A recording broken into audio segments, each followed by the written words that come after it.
시대에 태어났으면 틀림없이 그 조선 수군으로 들어가지 않았을까 이래 싶습니다. 그리고 제가 우연찮게 이렇게 해외여행을 처음 간 데가 캄보디아였는데 거기 아이들이 어려워서 내가 뭘 할 게 없을까 이렇게 하면서 요즘도 헌옷을 이렇게 세탁을 해서 아이들한테 보내주고 있습니다. 거기 그 고아원 아이들한테. 근데 아주 좋아합니다. 근데 지금은 항공 택배가 밀려서 저희 집에 쌓여 있습니다. 그리고 제가 공부를 하는데 제가 아들만 둘인데 재주가 없어서 그래서 우리 장남이 항상 동행을 해주고 도반처럼 그래서 우리 아이하고 저 지선 종주도 같이 2번 하고 또 이 뭐 해상, 육상 답사를 꼭 같이 다니고 있습니다. 그래서 그나마 참 다행스럽고 이게 자주 이렇게 하면 안 되는데 예. 장군님 공부를 하면서 보니까 그때 장군님이 그 1591년부터 2년부터 이렇게 일기를 쭉 쓰셨는데 그 일기를 쓰시는 그것 자체가 장군님 스스로를 치유하는 그런 면이 있습니다. 제가 이 장군님 공부를 하면서 문학 상담 치유를 공부를 같이 하고 있는데 그거 보면은 그때 당시에도 충분히 그걸로 인해서 스스로를 치유시켜야 나라를 이렇게 살린다는 그런 의미가 충분히 담겨 있었습니다. 예, 인문학이니까요. 이게 잘 아시겠지만은 한산도 들어가는데 입구에 있는 비입니다.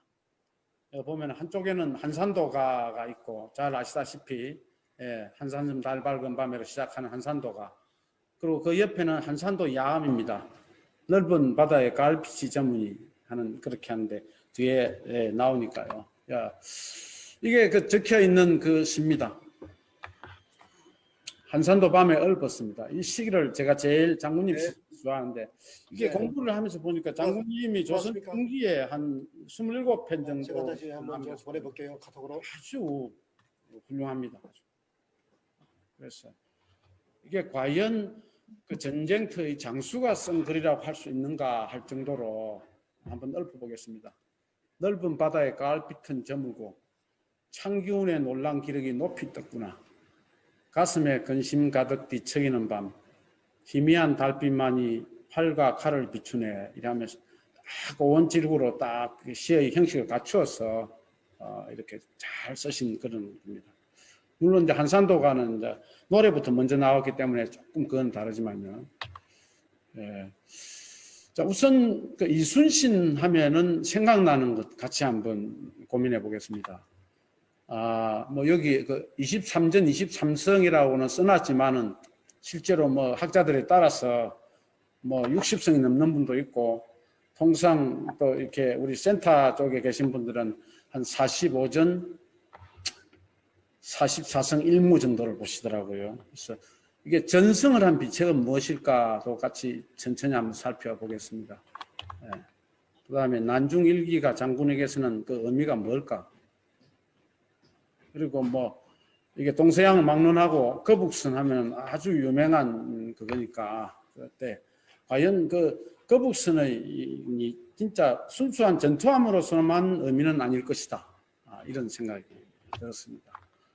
그 다음에 선조가 도망을 가죠. 선조는 뺄 수는 없으니까요. 근데 선조는 이게 그 공고계주라고 신하의 공이 높으면 임금이 덮인다. 이에 대한 트라우마를 끝까지 가지고 있는 조금 보면 좀 못난 군주죠. 그런 분들, 그분에 대해서 하고 또 그 원균, 그 다음에 정윤현에 그 잡혀가서 국문을 당하시고 그리고 사형의 직전까지 갔다가 백의종군으로 나와서 그 어머니의 상을 당하고 그 와중에 이렇게 또 기복 수직 교서를 받고서 내팽개치지 않고 또 맹량으로 이제 떠나는 그런 부분. 네. 그래서 장군님 하면은 제 생각에는 어떤 그 인격적이나 이런 면에서 너무나 고결한 것이 어떻게 사람을 반하게 만드는 그런 면이 있는다고 저는 그렇게 보여졌습니다. 아마 비슷하지 않을까 이런 생각입니다. 그래서 이제 오늘은 이렇게 쭉 가는 게 앞으로 그 이 인문학 포럼을 하는 그런 방향에 대해서 이렇게 쭉 오늘은 한번 살펴보는 그런 개괄적인 그런 시간을 갖는 거니까 깊이 있는 그런 거는 좀 천천히 이제 다음부터는 이제 주제를 정해서 깊이 있게 인문학적인 따뜻한 장군님을 한번 우리가 만나는 그런 시간이 되도록 그렇게 하겠습니다. 네, 이순신 장군님이죠. 근데 저는 이게 답사를 이렇게 다니면서 보니까 앞에 제가 좀 경상도 말 톤이 있습니다만 그 국가기관 앞에도 인터넷에서 돌아다니는 뭐 나는 몰락한 역적의 자손으로 태어나서 뭐 어쩌고 하는 아주 사실과 팩트와 다른 그런 부분을 볼 때는 아주 안타까웠습니다. 그래서 우리가 공부할 때는 아주 그 실록이라든지 이런 팩트를 중심을 두고 기본을 두고 이렇게 하도록 하겠습니다. 뭐 이래도 딱 하더라라는 식으로 이게 장군님을 이렇게 대할 수는 없다고 그렇게 생각합니다. 그 장군님 옆에는 그야말로 정신적 지주였었던 그 어머니 초계 변씨, 그리고 22년간 이 군 생활을 하면서 수군 장수 8년 그와 조선의 운명이 갈린 이런 부분에 대해서 같이 좀 보겠습니다. 전라 좌수사를 하실 때 아시는 대로 오관오포죠. 고을 5개, 포구 5개.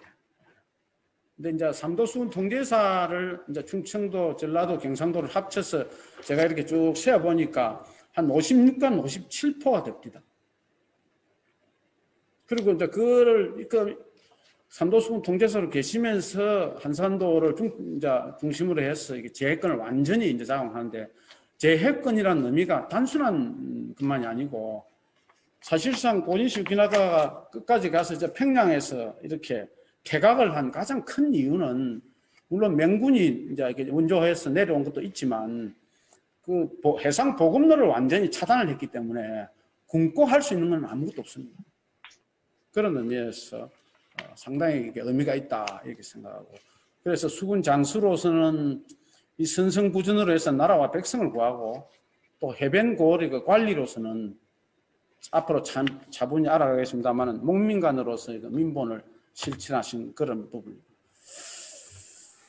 그래서 이제 인문학적인 측면에서 보면은 이게 일기가 그 정유년 4월 13일 뭐 다들 아실 겁니다. 그 장군님께서 어머니의 부음을 받은 그 날인데, 그날 그 난중 일기에 보면은 하늘의 해도 검게 변했다 이렇게 되어 있습니다. 물론 어머니를 항상 어머니에 대한 기록이 한 118회 정도 되더라고요. 그래서 그 어머니를 항상 천지로 이렇게 표현을 하면서 아주 교성이 깊은 그런 분이고, 또 그 같은 해 정유년 10월 14일 날 보면은 하룻밤이 1년 같다고 도야연년이라고 이렇게 되어 있습니다. 물론 이때 이제 그 막내 아들 면이 죽은 그 소식을 듣고 그렇게 이제 쓴 일기입니다. 근데 그게 조금 지나서 11월 1일자 난중일기를 보면은 도일연년이라고 이게 보면 그 하루가 1년 같다 이런 뜻입니다. 근데 이게 어느 날이냐 하면은 명량 대첩을 치르고 저 위에 그까지 충청도까지 올라갔다가 내려와서 목포에서 이제 이게 다시 재건을 하면서 그때 보니까 밑에 그 배전에 객군들이 추워서 앓는 소리를 듣고 이렇게 쓴 것이 오늘 하루가 1년 같다 하니까, 그러니까 막내 아들이 죽었을 때 하고 그 자기의 수하 군졸들이 추워서 뜨는 신음하는 소리를 똑같이 이렇게 표현을 했습니다. 그 얼마나 이게 민본이 이게 기본이 되었겠나 이런 싶은 생각도 들고요. 근데 실제로 이제 정유년 압송돼서 이제 죽기 직전까지 갔다가 내려올 때 얼마나 억울했겠습니까? 근데 제 같으면은 이게 말도 안 되는 소리지만 이건 도저히 이렇게 견뎌낼 수 없는 그런 면인데, 근데 장군님께서는 오로지 백성을 살리기 위한 방책에 최고를 가치를 두었기 때문에, 그렇기 때문에 그걸 이제 견뎌낼 수 있었고, 거기 보면은 한산대첩이라든지 안골포, 사천, 당항포 대천에 보면은 배를 몇 척 이렇게 다 부수지 않고 몇 척 남겨둬서 그 왜군들이 옆에 해안으로 이렇게 상륙해서 도륙하지 못하도록, 그래서 그 타고 도망을 나오면 다 이렇게 한 방에 다 잡는 이런 것만 봐도 아주 그 애민 사상이 또 보이고 그렇습니다. 근데 저 제목이 좀 그렇죠. 선조요해.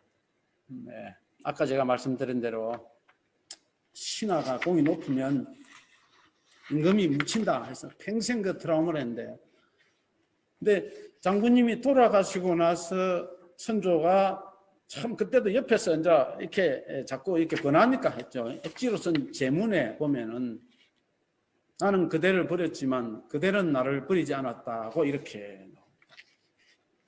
근데 저는 이게 진짜 선조의 완벽한 이게 오해입니다.